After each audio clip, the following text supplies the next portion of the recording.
नमस्कार, मैं हूं रवि अवस्थी और एक बार फिर आपको आज एक धमाकेदार खबर बताने जा रहा हूं जो पूरी दुनिया के लिए एक बहुत बड़ा खतरा हो सकती है। क्योंकि अब जो स्थितियां आई हैं उसमें इस तरीके से जंग आगे बढ़ रही है जिसका मुकाबला अब ना तो अमेरिका कर पाएगा, ना इजराइल कर पाएगा और ना ही यूक्रेन उसका सामना कर पाएगा। उसकी सबसे बड़ी वजह यह है कि सारे जो युद्ध हैं वो एक तरीके से बढ़ते जा रहे हैं, बढ़ते जा रहे हैं और उसमें ऐसे ऐसे ग्रुप बनते जा रहे हैं जिसका मुकाबला करना अब किसी भी एक देश के बस की बात नहीं रह गई है। हम आपको सबसे पहले क्लियर कट 2-3 चीज़ें बता दें और इसको आप बहुत अच्छे से समझ लीजिए कि आखिर होने क्या वाला है। ये जो लाइन लिखी है ना कि 800 ईरानी मिसाइलों से रूस का हमला और फूंक देंगे यूक्रेन और इजराइल, इसके पीछे एक वो हकीकत है जिससे यूरोप, अमेरिका और नेटो कांप रहे हैं। उसकी वजह यह है कि चीन ने एक बहुत बड़ा खेला कर दिया है और वो ऐसा खेला है जो यूक्रेन पे भी बहुत भारी पड़ने जा रहा है और इजराइल पे तो पड़ना ही तय हो चुका है। यानी कि चीन ने एक ऐसा जो कहते हैं ना गंदा गेम कह लो या कह दो रणनीतिक तौर पर ईरान की ऐसी मदद कर दी है जो उसके लिए एक रामबाण साबित हो सकती है युद्ध के मैदान में। पहली खबर यह है कि करीब 800 मिसाइलों के लिए जो ठोस ईंधन चाहिए होता है मिसाइलों के लिए वो चीन से ईरान पहुंचने वाला है और इसकी खुफिया रिपोर्ट वॉल स्ट्रीट जर्नल जो अमेरिका का एक अखबार है उसमें इसको बाकायदा बहुत बड़े पैमाने पर बड़े स्तर पर बताया गया है कि कैसे 800 मिसाइलें अब ईरान उस बारूद या उस ठोस ईंधन से बनाने जा रहा है जो चीन से आ रहा है। और ये जो जहाज़ है बताया जा रहा है कि ये हांगकांग से चल चुका है जो अगले 1-1.5 महीने में ईरान के बंदरगाह पर पहुंच जाएगा। हालांकि चीन ने इसका खंडन किया है लेकिन ये पुख्ता खबर है और इसके पीछे की 2-3 वजह बताई जा रही हैं। एक, ईरान की मदद चीन काफ़ी वक्त से कर रहा है और वो इसलिए मदद कर रहा है क्योंकि उसको अच्छे से पता है कि ईरान की जो भी मिसाइलें होंगी वो कहीं ना कहीं रशिया के काम आएंगी और उस रशिया उन मिसाइलों से न सिर्फ यूक्रेन के ऊपर हमले करेगा बल्कि नेटो और यूरोप और अमेरिका की जो एयर डिफेंस सिस्टम है उसको तबाह करने के लिए मिसाइल और ड्रोन की जो ज़रूरत है वो ईरान बहुत बड़े पैमाने पर पूरा कर रहा है। हम आपको 2-3 चीज़ें इसमें डिफाइन कर देते हैं कि हमें किस तरीके से आपको हम क्या बताने जा रहे हैं। नंबर 1 बात, इस समय जो खलबली मची हुई है वो बड़ी ही अजीब तरीके की खलबली है। खलबली क्या है कि ट्रंप और एलन मस्क में भयंकर लड़ाई चल रही है। वो एक दूसरे को एहसान फरामोश बता रहा है, कोई बता रहा है कि वो बेचारा है, कोई बता रहा है वो गद्दार है। यानी कि ट्रंप और मस्क की जो लड़ाई है उसका फ़ायदा इस वक्त अगर कोई सबसे ज़्यादा उठाने जा रहा है या उठा रहा है तो वो है रूस और ईरान। क्योंकि ट्रंप ने जब से मुंह मोड़ा है यूक्रेन की तरफ से, उसने बोला कि भाड़ में जाओ तुम लोग, चाहे रशिया मरे या यूक्रेन मरे, अब अमेरिका को इससे कोई मतलब नहीं। उसके बाद से रशिया ने अपना हमला बहुत तेज़ कर दिया है। हम उस खबर पे पहुंचेंगे कि रशिया इस वक्त कैसे हमले कर रहा है, लेकिन पहले आप इधर की पूरी कहानी को समझ लीजिए कि ट्रंप और मस्क की लड़ाई का फ़ायदा ईरान कैसे उठा रहा है और उसका फ़ायदा रशिया को कितने बड़े पैमाने पर कैसे मिलने जा रहा है और क्यों इजराइल इस समय बैकफुट पर जाने को मजबूर हुआ है और वो क्यों ईरान के परमाणु ठिकाने नतांज और फोर्डो पर अटैक करने से बच रहा है और क्यों नेतन्याहू की सरकार ने यह ऐलान किया है कि अभी ईरान के ऊपर या उसके ईरान के परमाणु ठिकानों पर इजराइल कोई हमला नहीं करेगा। उसके पीछे की सबसे बड़ी वजह उसने ये बताई है कि जब तक ट्रंप की यानी कि अमेरिका की सरकार की और ईरान की सरकार की परमाणु डील की बात चलती रहेगी तब तक इजराइल जो है वो ईरान पर हमला नहीं करेगा। लेकिन इसके अंदर जो छिपी हुई खबर है वो ये है कि इजराइल अच्छे से समझ गया है कि जो ट्रंप सरकार है वो बुरी तरीके से बौखलाई हुई है। घर के अंदर गृह युद्ध जैसे हालात बनते जा रहे हैं एलन मस्क के साथ और वॉर के क्षेत्र में अब स्थिति ऐसी नहीं है कि अमेरिका खुलकर ईरान का ऐसा साथ दे कि वो आराम से ईरान के परमाणु ठिकानों पर हमला कर ले। तो ईरान के परमाणु ठिकानों पर हमला करने के लिए ये बहुत ज़रूरी था कि ट्रंप सरकार हर तरीके से नेतन्याहू सरकार का साथ देती, लेकिन वो अब खटाई में पड़ चुका है। इसीलिए इजराइल ने सीधा बोला है कि अब हम तब तक कोई हमला नहीं करेंगे जब तक कि परमाणु डील कैंसिल नहीं हो जाती। और आपको बता दें कि दोनों ही सरकारों ने ट्रंप जो परमाणु डील है उसको कैंसिल करने का दावा ही नहीं किया है, क्योंकि जो अली खामनेई हैं ईरान के सुप्रीम लीडर, उन्होंने क्या बोला कि हम अपना परमाणु मिशन नहीं रोकेंगे, हम अपना यूरेनियम संवर्धन का जो कार्यक्रम उसको जारी रखेंगे। ये मैं आपको पहले भी बता चुका हूं और ये तो खबर बिल्कुल सामने आ चुकी है, ब्रिटिश मीडिया के हवाले से खबर आ चुकी है। द सन ने छापा है इस खबर को कि करीब 42 केजी संवर्धित यूरेनियम, जिसकी गुणवत्ता 90% तक शुद्ध है, उससे वो 9 परमाणु बम किसी भी वक्त बना सकता है। अब आप अंदाजा लगाइए कि राजस्थान से 17 गुना छोटा इजराइल 9 परमाणु बम का मुकाबला नहीं कर सकता। हालांकि इजराइल के पास भी परमाणु बम है, लेकिन आप ये जानते हैं कि जो इसमें पहला वार करेगा वही विजेता होगा, कि हो सकता है कि दूसरे को पलटवार करने का मौका ही ना मिले। हम आपको 2-3 चीजें एक एक करके बता रहे हैं कि क्यों इस समय जो इजराइल का मोर्चा है और यूक्रेन का मोर्चा है वो रशिया और ईरान के लिए बहुत ही पावरफुल बनता जा रहा है। यानी कि उनके पास कहते हैं ना, किस्मत ने उनका साथ दिया कि अमेरिका के अंदर भी गदर मचा हुआ है, इजराइल जो है वो बैकफुट पे आने को मजबूर हुआ है, और यूक्रेन ने तो एक ऐसी बेवकूफ़ी की है जो सभी को पता है कि कैसे उसने साइबेरिया में 5 एयरबेस जो रशिया के थे उनको पहले उड़ाया 117 आत्मघाती ड्रोन से, और उसके 24 घंटे के अंदर अब जो रशिया अटैक कर रहा है वो ऐसे अटैक कर रहा है जिसका मुकाबला अब यूक्रेन नहीं कर पाएगा। और हैरानी की बात तो ये है कि इस वक्त ट्रंप ने बिल्कुल दो टूक बोल दिया है जेलेंस्की से कि भाई ऐसा है, अब हम आपकी मदद नहीं कर पाएंगे, अगर आपको मुकाबला करना है तो रशिया से करिए। ट्रंप ने पहले भी उनको बोला था जेलेंस्की को कि आप बड़े बेवकूफ़ हैं जो अपने से 20 गुना ताकतवर रूस से सीधी जंग कर रहे हैं, आपका हारना तय है। जबकि जेलेंस्की को काफ़ी जिद्दी माना जाता है और जेलेंस्की बार बार इसी बात को बुनते रहे कि नहीं आप हमको नेटो में शामिल करवाइए, नहीं तो यूरोपियन यूनियन में हमें शामिल कराइए।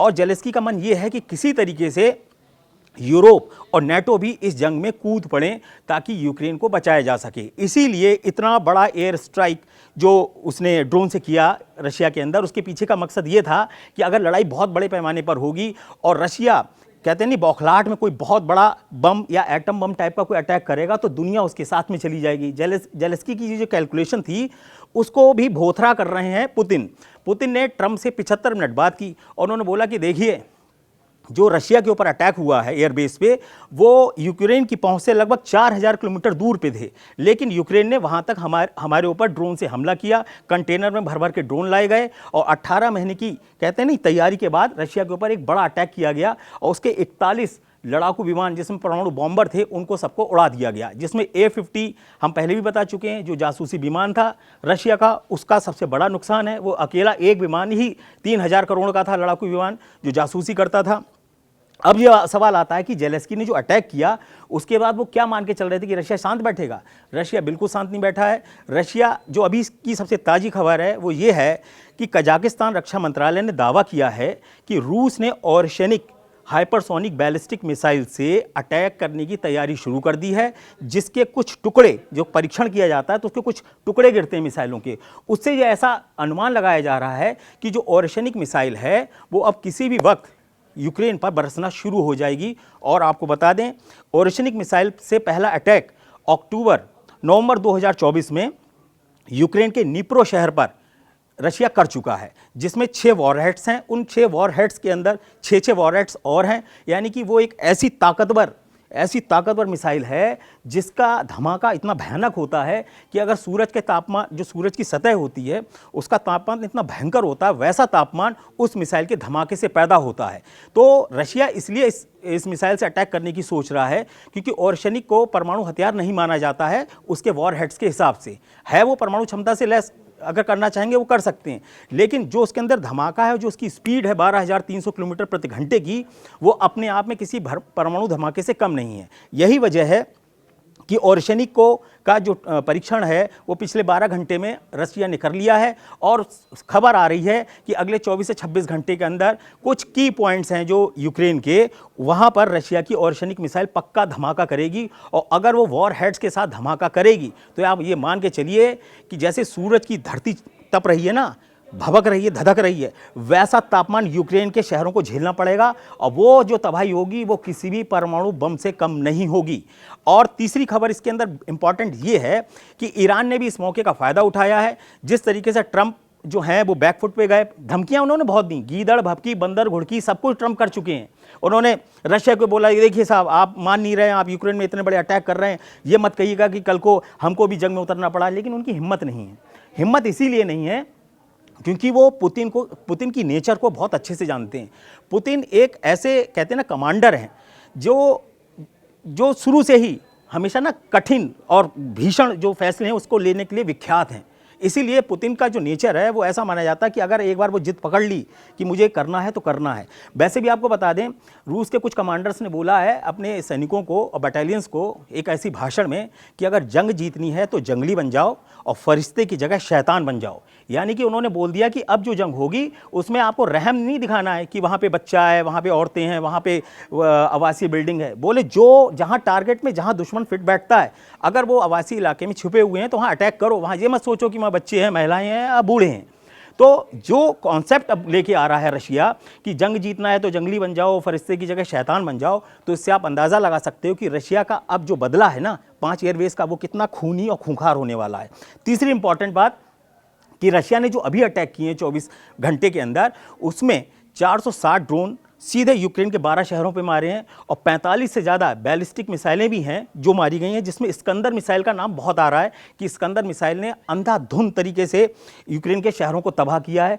अकेले खार्किव के जो गवर्नर हैं उनका दावा है कि जब से युद्ध शुरू हुआ है, युद्ध को शुरू हुए लगभग 1200 दिन हो चुके हैं, ठीक है, 1199 1198 दिन हो चुके हैं, 1200 दिन हो ही गए समझिए। उन्होंने बिल्कुल क्लियर कट बताया है जो खार्किव के गवर्नर हैं कि अभी तक का युद्ध में यूक्रेन के किसी के खार्किव पे कभी भी इतना बड़ा रशियन हमला हुआ ही नहीं है जैसा पिछले 24 घंटे के अंदर हुआ है।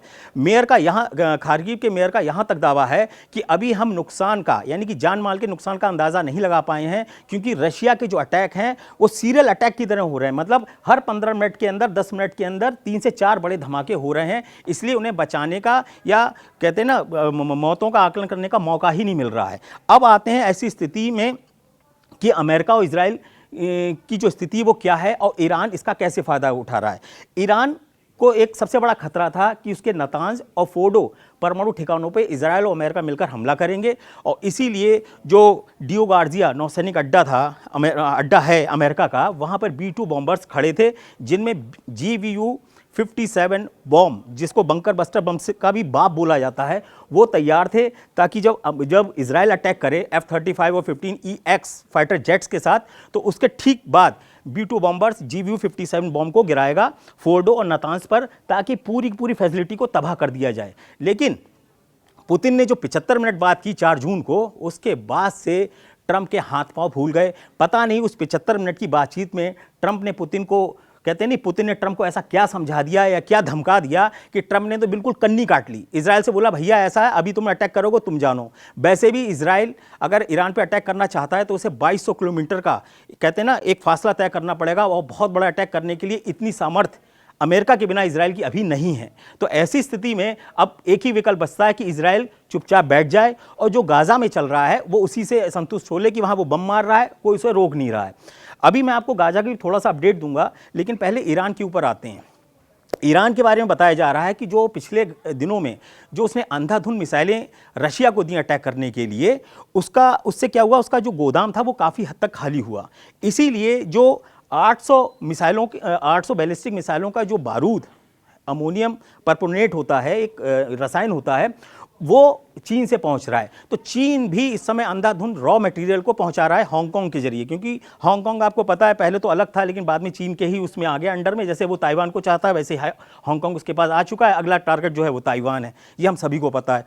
तो हांगकांग से जो जहाज गए हैं, जो ठोस ईंधन के जहाज हैं, जिसको रॉकेट कहते हैं, रॉकेट का ईंधन, वो ईरान के लिए चल चुका है। अब ईरान इससे क्या कर रहा है, 800 बैलिस्टिक मिसाइलें बनाएगा, जिसमें से कुछ मिसाइलें लगभग 200 से 300, जो सूत्रों के हवाले से वहाँ के लोग, मीडिया जो है वो बता रही है, उसमें 200 से 300 मिसाइलें तो जाएंगी सीधे रशिया, और कुछ मिसाइलें जाने वाली हैं यमन की जो विद्रोही गुट हैं उनके पास, जो वहाँ के हूथी विद्रोही हैं और उनके जो चीफ हैं अब्दुल मलिक हूथी, वो इस समय बहुत बुरी तरीके से बौखलाए हुए हैं, क्योंकि ये इजराइल ने पिछले 15 से 20 दिनों के अंदर पूरे यमन का सना जो राजधानी है उसके आसपास जितने भी उनके मिसाइल लॉन्चर्स, मिसाइलों के भंडार थे, उनको पूरा तहस नहस करके रख दिया है।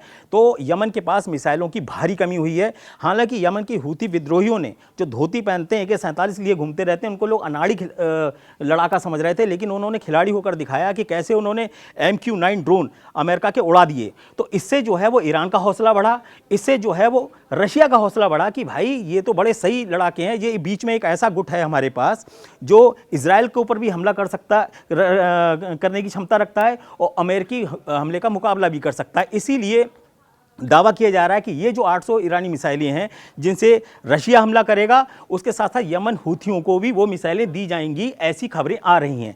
अब ऐसी स्थिति में आप ये मान के चलिए कि युद्ध कहीं नहीं रुकने वाला, कोई सीज़फायर नहीं होगा। आप ऐसे समझ लीजिए, जो ट्रंप 24 घंटे के अंदर सीज़फायर की बातें कर रहे थे, वो ट्रंप से जाके भिड़ गए। ट्रंप से इसलिए भिड़ गए क्योंकि ट्रंप उनकी बात नहीं सुन रहे थे।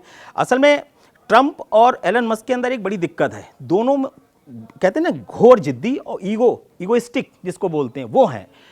ट्रंप को ये लगता है कि भाई तुमने भली मेरी मदद की है, लेकिन मैं राष्ट्रपति हूँ, 78 साल का हूँ, मैंने अपने दिमाग से इलेक्शन जीता और मैंने अमेरिकी इतिहास की एक बहुत बड़ी जीत हासिल की है। तुमने ज़रूर मेरी मदद की है, लेकिन तुमने मेरे $100 बिलियन नहीं दिए हैं। असल में एलन मस्क ने उनसे वादा किया था कि आप इलेक्शन जीतिए, हम आपको $100 बिलियन देंगे, लेकिन वो नहीं दिए। क्यों नहीं दिए? क्योंकि एलन मस्क जो थे उनको वो फ़ायदा नहीं मिला, उनकी जो कंपनी SpaceX और टेस्ला है जो ट्रंप ने वादा किया था। यानी कि ये जो लोग थे, ये आप ऐसे मान चलिए कि सड़क छाप जैसी लड़ाइयाँ नहीं होती, वैसी एलन मस्क और ट्रंप के बीच में हो रही हैं। एलन मस्क चाहते थे कि जो नासा का चीफ है वो उनकी पसंद का बने ताकि उनके मंगल मिशन को फ़ायदा मिले, लेकिन ट्रंप ने खेल कर दिया उल्टा।